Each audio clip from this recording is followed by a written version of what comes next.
नमस्कार, मी doctor Reshma Rajbhoi, director and consultant, Satara Yash IVF. बंध्यत्व आणि त्यातूनही अनएक्सप्लेन इन्फर्टिलिटी म्हणजे की काही त्याला कारण नाही आहे की का प्रेग्नन्सी नाही राहते. म्हणजे जेव्हा एखादं जोडपं कन्सल्टेशनसाठी येतं आणि सांगतं की आमच्यामध्ये सर्व टेस्ट नॉर्मल आहेत आणि तरीही प्रेग्नन्सी राहत नाही आहे आणि तर असं का, तर ते म्हणजे आपण अनएक्सप्लेन इन्फर्टिलिटी असं म्हणतो की ज्याचं कारण आपण त्या कारणापर्यंत आपण पोहोचू शकत नाही आहोत. साधारणपणे इन्फर्टिलिटीची म्हणजे बंधत्वाची ट्रीटमेंट करताना आपण 3 टेस्ट करतो. फर्टिलिटी टेस्ट आपण ज्याला म्हणतो, त्याच्यामध्ये ट्यूबल पेटन्सी टेस्ट की ट्यूब्स गर्भनलिका ज्या आहेत त्या नॉर्मल आहेत का नाहीत बघण्यासाठी, त्याला HSG म्हणजे हिस्ट्रोसाल्फिंगोग्राफी असं म्हणतात. दुसरी टेस्ट म्हणजे सीमेन ॲनालिसिस म्हणजे शुक्राणूंचा तपास की शुक्राणूंची हालचाल कशी आहे, शुक्राणूंची संख्या किती आहे, त्यांचा आकारमान म्हणजे मॉर्फोलॉजी कशी आहे याबद्दल आपण जाणून घेतो. आणि ओव्ह्युलेशन स्टडी की सोनोग्राफीद्वारे अंडबीजची वाढ कशी होतीये आणि अंडबीज फुटतंय नाही फुटत आहे, ज्याला ओव्ह्युलेशन असं म्हणतो. ह्या 3 टेस्ट साधारणपणे जर नॉर्मल असतील तर अशा पेशंट्सना आपण अनएक्सप्लेन इन्फर्टिलिटी आहे असं आपण म्हणतो. प्रथमतः एक गोष्ट लक्षात घेतली पाहिजे की प्रेग्नन्सी राहत नाही म्हणजे काहीतरी समस्या आहे की ज्या काही फर्टिलिटी टेस्ट अवेलेबल आहेत त्या नॉर्मल आहेत आणि आपण त्या प्रॉब्लेमपर्यंत पोहोचू शकलेलो नाही आहोत.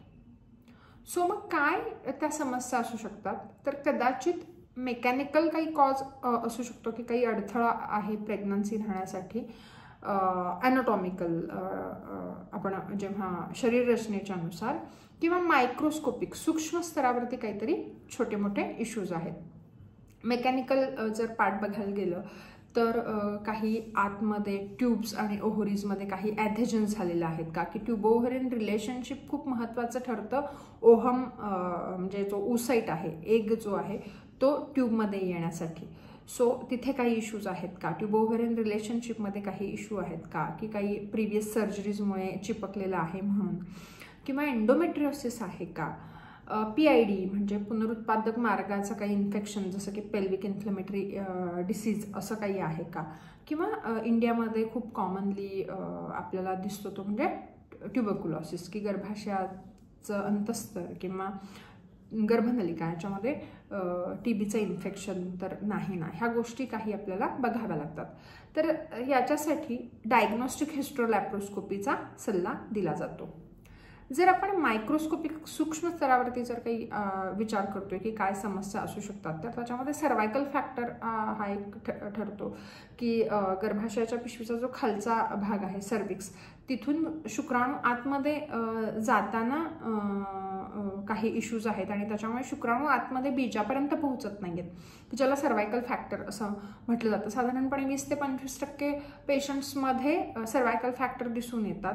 आणि खूप महत्त्वाचं म्हणजे अशा पेशंट्समध्ये IUI सारखी सिंपल इंट्रायुट्राइन इन्सेमिनेशन म्हणजे अंडबीज फुटण्याच्या कालावधीमध्ये आपण शुक्राणू घेऊन ते वॉश करून गर्भाशयामध्ये सोडणं इतक्या छोट्याशा ट्रीटमेंटमध्ये पेशंट कन्सीव्ह होतात, त्यांना प्रेग्नन्सी राहते. तसंच काही पेशंट्समध्ये फर्टिलायझेशन फेल्युअर होऊ शकतं, म्हणजे की बीज आणि शुक्राणू यांचं जे फलनाची जी प्रक्रिया आहे ज्याला फर्टिलायझेशन असं म्हटलं जातं, तिथे इश्यू असू शकतो. किंवा इम्प्लांटेशन फेल्युअर की फर्टिलायझेशन होतंय, गर्भ तयार होतोय पण तो गर्भाशयाच्या अंतस्तरामध्ये तो रुजला जात नाहीये, त्याला इम्प्लांटेशन फेल्युअर असं म्हणतात. पण ह्या केसेसमध्ये IVF म्हणजे टेस्ट ट्यूब बेबी किंवा ICSI इंट्रासायटोप्लाझ्मिक स्पर्म इंजेक्शन याचा आपण विचार करणं गरजेचं आहे, कारण त्यांनी प्रेग्नन्सी राहण्याचा जो सक्सेस रेट आहे अशा पेशंट्समध्ये खूपच जास्त आहे. मोर दॅन 70% आपण म्हणू शकतो. साधारणपणे 60 to 70% आपण ICSI ह्या पेशंट्समध्ये आपण त्यांना प्रेग्नन्सी देऊ शकतो. मला आशा आहे की ही माहिती तुम्हाला नक्कीच उपयोगाला येईल. जर तुमच्या काही शंका असतील तर आम्हाला जरूर कळवा. आमचा ईमेल ID आहे drreshmak@gmail.com. धन्यवाद.